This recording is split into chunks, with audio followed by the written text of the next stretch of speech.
So now that we've looked at the footage extensively, we're going to move forward and examine how they did it. And one of the first things we should look at is the film gauges and how it was utilized to make this happen. Film gauges refer to the size of the film, 16mm, 35mm, 70mm, as well as others. Double 70 or IMAX, it depends if the film is sideways or vertical when it was used to capture. How do these film formats compare to each other? Basically, you use a large film like IMAX, then you can use a smaller to recapture it by using the optical printer and have plenty of resolution for the smaller format. I believe the Apollo footage, TV camera footage, was originally captured in 16mm and then optically printed of sorts with a TV camera. It was transferred to TV, video in other words, and here you can see the difference in resolution. Clear, plenty of resolution in the 16mm, and on set, this probably was rigged so that it was underground or transferred via wire. I know that the TV camera had fiber optics in it. It's very similar to an endoscope. The lens is on one end of the fiber optic, and the light moves through the fiber optic to whatever is receiving the light on the other end. For instance, film. And that allows it to travel distances, and that explains why we have this lens distortion on the side. In fact, more than just the lenses themselves. This was all captured on a set. Huge set, multiple sets. There was probably a set for every location where they went to. Possibly reused, rebuilt, but they were highly accurate, built on satellite imagery, captured for the Apollo program. Highly detailed, highly accurate imagery. How big were the sets? Well, they weren't as big as the entire location visible in the scenery, in the images and the footage. That would be absurd. Might as well just go to the moon, if you could. So, how big were they? Well, if you reduce things, was it everything you saw? Was it just the close mountains? That's still too big. Well, firstly, it had to be enclosed. Was it this small? No. I'm guessing around this big, 300-meter diameter or somewhere in that range. The background was a backdrop of sorts, such are used in the movies, but a very sophisticated one. This was an enclosed environment with a backdrop. The backdrop was projected with highly accurate model imagery created that matched the set.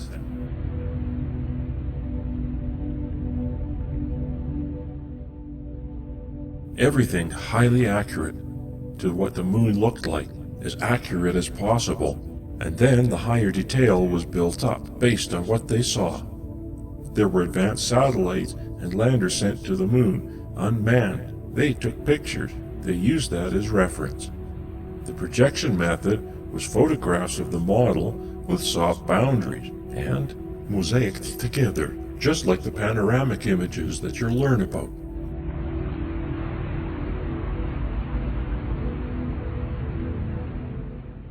Because of the nature of the moon, the grayscale, the boundaries are fairly easy to do. Here you can see mountains in Cinerama. It's very similar to Cinerama technology in the 1960s by Douglas Trumbull. And here you can barely see the boundaries. In the sky you can't see them at all. You can only see them because you know they are there, and when you use a little more of your imagination, you can improve them. At the bottom you can't see them here. At the top you can. Here you can see the size of this projection compared to the audience. This is a graph of the setup. There are 3 projectors. This is similar, but not necessarily, how it was accomplished on the moon set. But they had a camera on a model, turning around taking pictures around the location. And what a projection allowed them to do was to change the image in the backdrop as they needed. And these are huge projections, but that's not a difficult thing. As you can see, these are movie projections. The backdrops on the moon sets were still images. And here is a calibration for the 3 projectors. They were projected and used that to calibrate the placement of the images on the screen, and no doubt they did that for the backdrop. This is an example of the moon model, and you can see the lighting. You have multiple lights. There's the light like the sun, and there's a boundary, but it's barely noticeable on this very simplistic model, and this is not an uncommon thing. You can see this is Star Wars, and it had a backdrop for their Hoth scene, and that's because it was all white snow. It's not that hard to make that look real enough, especially if it's on the moon. No one's ever seen it before, and it's just grayscale images. This is a real Apollo set, built outside. There's a giant rig that holds up the lunar module. So they practice landing the thing. It's a cheat, because it's hanging on wires, and so it's not going to flip over. There's doubts the thing would actually work.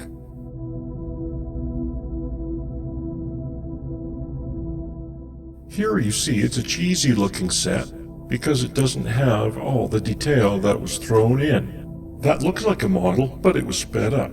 I sped it up so that we don't have to sit here watching the whole thing. You can find it online, but it is an example of a large set with craters built. They did a much more sophisticated, reasonable implementation for the hoax, obviously, and sometimes I think that these kinds of footage too, they throw you off. Well, this is the best that we can do. It's the best you can do? Really? So here we have examples of maps of these locations of the landings. It's generated from satellite imagery and highly analyzed. Here you can see the scale is 500 meters. And you can see this kind of stripping. That's from the satellite passes, multi-passes, and we're probably not seeing the full resolution they had access to. Here is about the scale of the set that I'm saying, the size. You can see that undulations there. You have plenty. You can fake rocks and small craters if that's what you need to do, but who's going to know? Even today, they don't have satellite imagery that gets any more detail than that, unbelievably. At least we're not shown it. And here you can see the analyzation of the imagery, gridded. You can use that. Grids are great for reproduction, and smaller grids. Here is an extraordinary thing in Cinder Lake, Arizona. They used explosives to create craters based on the ejecta and so forth. This is an accurate reproduction, life size, of the moon's surface to a large degree. There's the actual satellite imagery on the right. This is the stripping that came from the satellite processes that were joined together and mosaicked. And on the left is the reproduction. And that's a huge reproduction, but not as big as the set I believe they created for doing the fake footage. But this is an extraordinary thing. It shows you the accuracy of the moon mapping and their ability to reproduce it. Here is a computer model based on the mapping. This is what Bell Labs created. They used it to plan out where they would go with the rover or the slopes, too steep and so forth. Why not use it to plan out vantage points for cameras and so forth? What you want to see and what you don't want to see, where it's going to be problematic, and to plan out the sets. Everything was in place. The full simulation program, full mapping program to create these highly accurate sets, and much better than anything that was actually used in the Apollo training program. And this is some supporting documentation for those Bell computer images.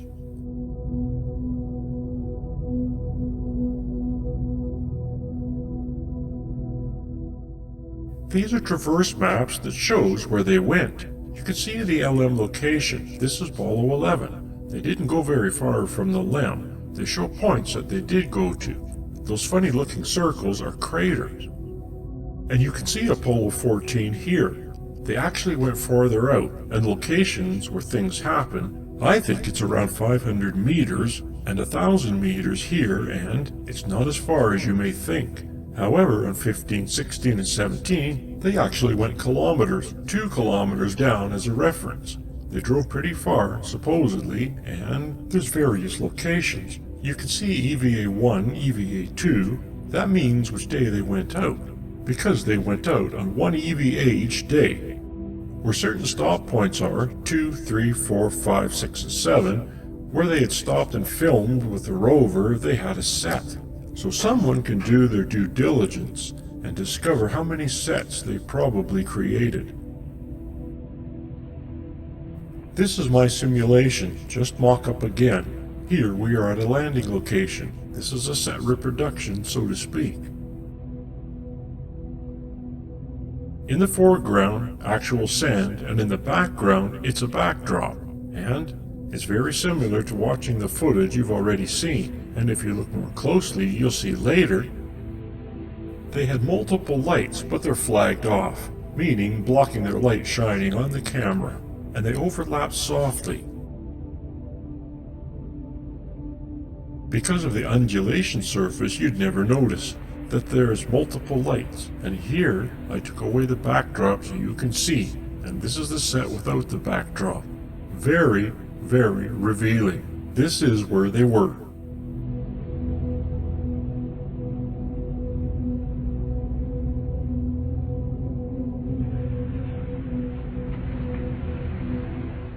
I bring in the backdrop with my colorful grid so that you get a sense of the wall. And because of the nature of the moon's surface, you lose distance, perception, and so forth. So they got away with it, a lot of that. It helped them, in other words, because you can't tell how far away they are. No one really knows the makeup of the moon anyways, and none of the footage was used for reference. You can't use it because there's no reference as to exactly where you are, so any discrepancy can be sold off as, we don't know where the camera was. There was no GPS. They don't know exactly where it was. So there we are, on the moon's surface. The model is used to create the imagery in the background, and identical reproduction to that scale for the set, sand, and so forth. There's a hole in the wall if you need to put the light for back so no divergent shadow.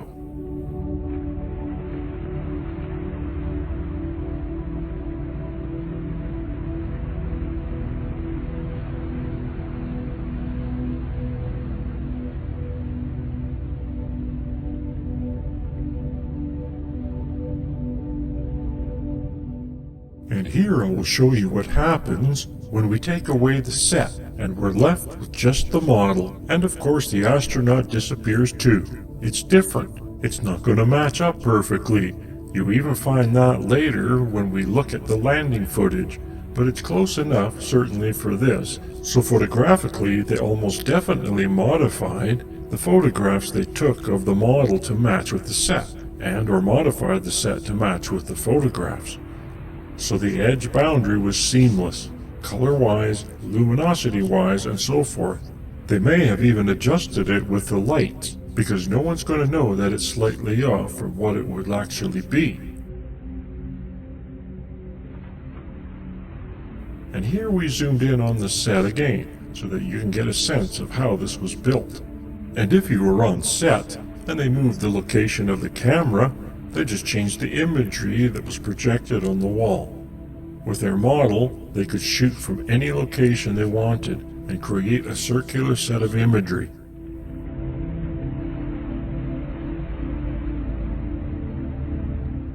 This is where you can see the dust event. The dust was sticky. Dirt, the sand was sticky because it was jagged, instead of smooth like the Earth sand, which is absurd to me.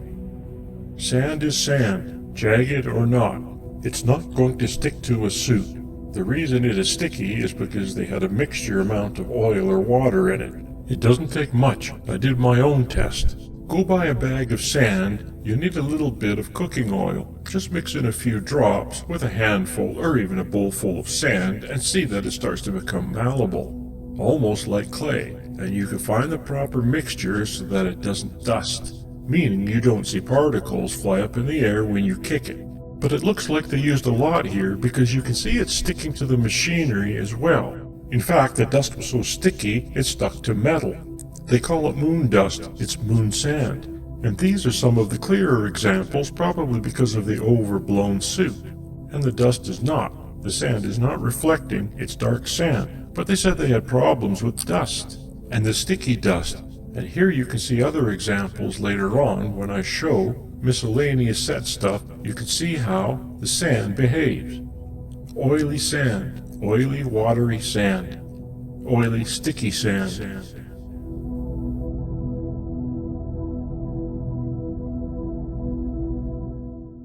I mean, just look at that piece of equipment. It's absurd how much sand is stuck to it.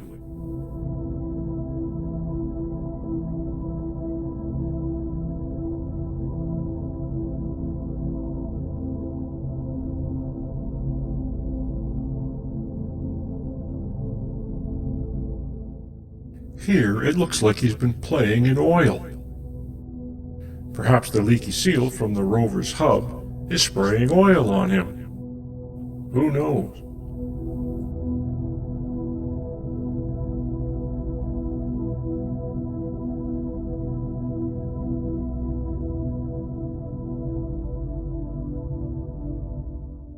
Here we have panoramic images generated by NASA from astronauts. They did what I call a panorama dance, where they did this odd little dance in a circle as they bent their knees and tilted the camera upwards, because it was the only way that they could change the vertical aiming of the camera, and they have quite a few panoramic images here. Here are some multiple ones from some sets and single ones from other sets, and so this is another tool for enterprising young people to more fully recreate the sets that were used. I'm separating them here. The top ones I won't be looking at, the bottom ones I will be looking at. We only have to look at some to get a sense of how they support the locations actually being set, and its limitation of photography and distance differentiation, distance limitations of photography.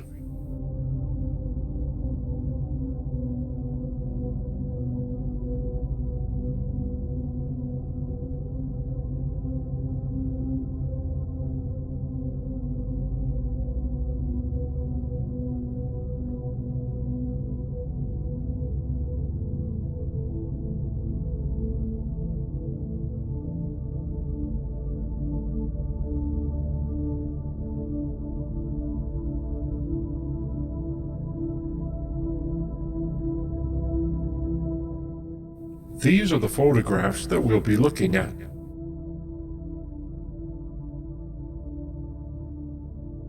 You can see that I'm doing a fake rotation at the top, basically just scanning the panoramic image, which is essentially almost like spinning a camera in a circle. These are straight from NASA. I've done no modification other than the graph you see I'm putting at the top and so forth. It's kind of obvious what I've done, and you can see the photographic images changes as the astronaut made his turn. But here I'm showing that it supports it being on a set. There's nothing about these that say they could not be on a set. There's nothing about them that says they definitely were on a set. And that's the advantage of the photographic limitations.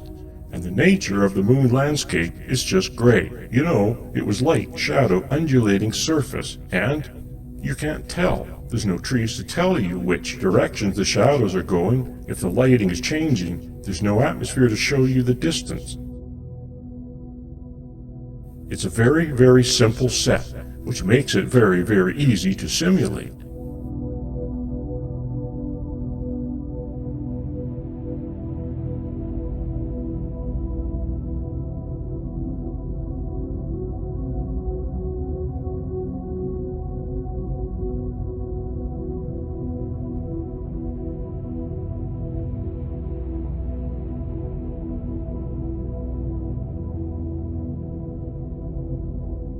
They are showing hills here, but there's no problem creating hills on a set. You can use wood as an understructure or dirt. These are simple things to do. It's not a big deal. And these are enclosed sets. They have to be enclosed to control the environment so no wind gusts and so forth occur. But that can be a tent. It's not a big deal to create a large structure like that. And the only thing above them has to be a crane, a simplistic crane holding up the astronaut's wire. So these are far locations. Looks like we're looking so far out there, and it's just a simple set. a blend to the backdrop that is not as simple. On this one, we are actually behind the LEM, and as you can see, they always get out on the shadow side, and here you can see the sunny side. They did most of the action on the dark side, the shadow side. Here, we're in a little dip, and that's an easy thing to do. We're going near the edge of the set here, and the main part of the set is on the other side of the LEM. This is the same footage, I believe, where you see the rover driving around and you see a reverse angle of this scene. This is the reverse angle, there's the LEM, we were just on the other side. You can see it's kind of a little hole there. This is where the rover was driving around. And there's the rover. This is the lens flare. It happens once you get light from a light source, almost directly entering the lens. And lots of trash. It seems like they like to trash the moon for some reason. And look, behind the LEM, there's nothing. And even in the stereo photography a little later, you'll see all of this is supported by the depth perception. It was flat after a certain distance, real or fake.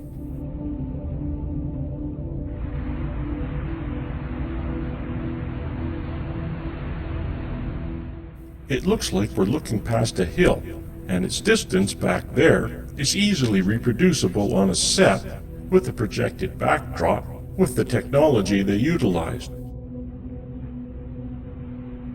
There's our dividing line. I'm not saying that these are exactly where the sets ended. I'm saying that they could be where the sets ended, and it would work.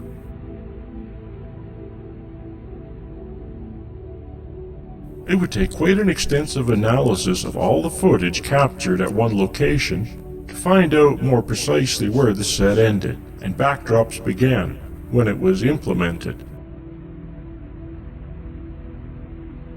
There's nothing more that I would love to see as if some enterprising set people or young person, i.e. Blue Earthing, would go through the trouble to properly analyze one set.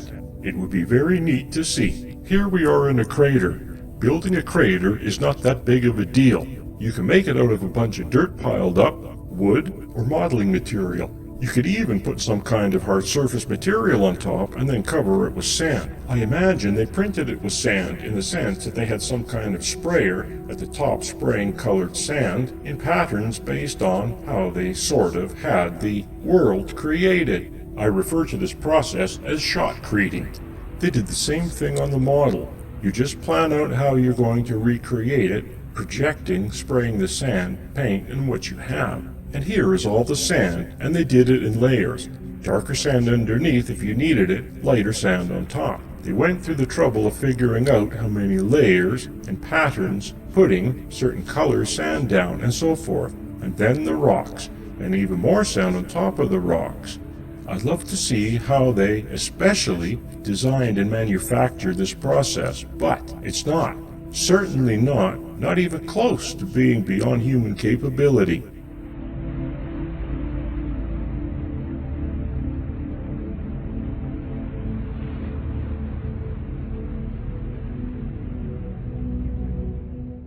So here it looks like there's hills in the background. It's hard to see before, but now I have to remove the hills and pan over the right, and you can see the rover over there.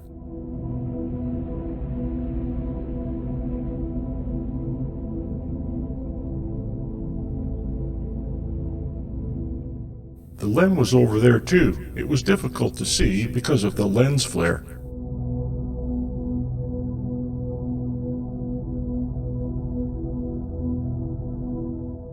So when it comes to the nature of this panorama, it looks like you're looking at a huge landscape. You're not. You're looking at a circle.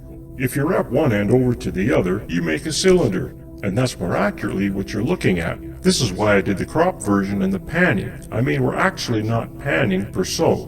We're reproducing what the astronaut did, which he stood at one place and turned around, went in a circle, spun. Now these are very interesting landscapes, very cool looking, but they're reproduced moon topography. And the more specific details of every rock and so forth, perhaps they had highly detailed imagery. That would be a smart thing, but they had limitations. That was all made up. And we haven't gotten any kind of actual highly detailed reproduction of the actual location from telescopes or satellites since this time. Again, another faraway landscape, but it's just a set with a backdrop, nothing more. Here is a little crater. We'll see the left image on the right side, and the right image on the left side.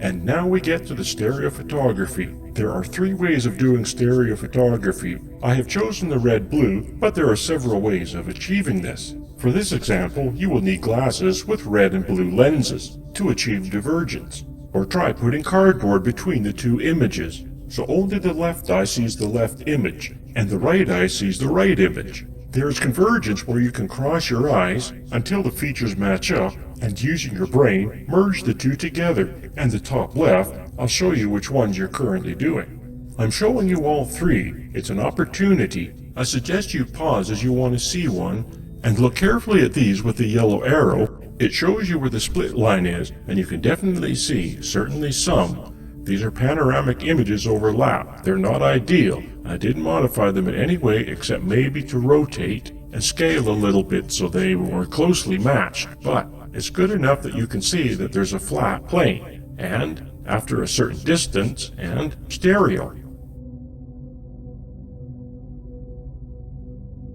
My understanding is stereo, after 30 feet, the human eyes, as 2 inches apart, cannot discern any kind of divergence, meaning details look like they're no longer stereo. If you move your head, of course that changes, but you're changing what we just established. If you're standing still and looking at a feature, and after 30 feet you're not going to see in stereo, no divergence, and that serves them well, because that ain't very far. The way the astronauts turned, it's possible there's more than 2 inches between the image, as far as where the camera was when it took the images. Perhaps it could go further, but it's not going to go 100 meters, not before it flattens out. And none of this imagery shows it's going that far. You can see they don't go very far before it goes flat. So, the stereo images are certainly not proof it was on the moon. And they supported it was a set. Not proof it was on the set, but they supported it. Some of them are extraordinary, and we'll get to those near the end. You'll see that. It looks like you're going to look at a flat surface, going into the distance. But in stereo, well, there's a wall. And it's the limitations of stereography and, well, a wall.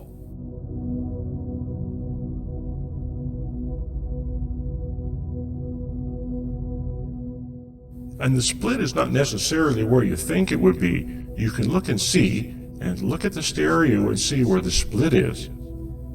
I added the names of the source photos at the bottom so that you can look on the NASA website at your own convenience. You can also use the cross-eyed method to bring these photos into a 3D view. Here's the rover. Just look at how close it is to us. It doesn't go very far in front of the camera.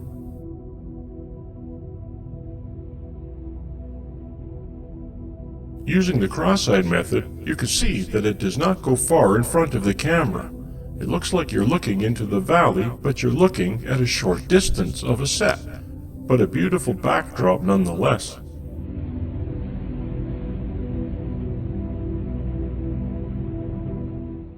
Here we are looking down a hill, but we don't go very far before we lose our stereo.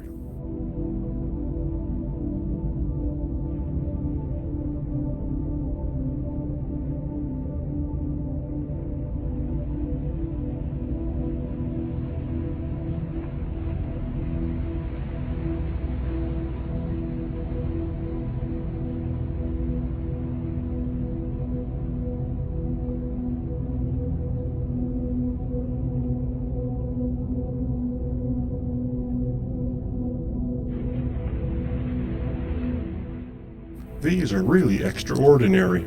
Look how close it is to us before it's flat. Here's another one, right up close. The other thing amazing that happens is your brain, seeing indicators of dimensionality, will create it for you, but it's not really there. If you look carefully, you'll see.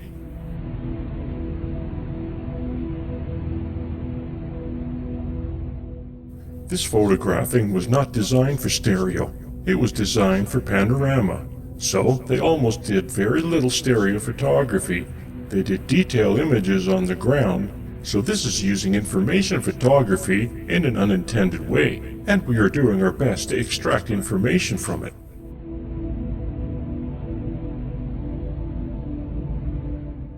This is a slight overlap, not nearly the overlap, but like the others. You can still see the split lines very close.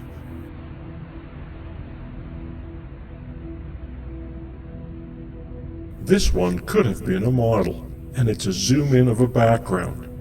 There's no stereo here that I can tell. If there is, there shouldn't be. Zooming doesn't change stereo.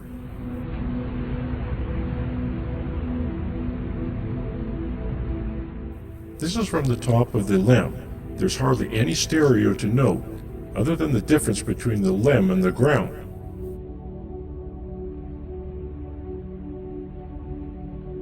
This is an example taken from two different locations, so you can kind of extract some stereo. It looks like it's dimensional in the background, and that shows it's two different angles in the background. And that's quite possible, but that was done by changing the image that was projected on the background, shot from a model. The model was three-dimensional. You change the image based on where the astronauts are on the set, and you get an accurate image of that.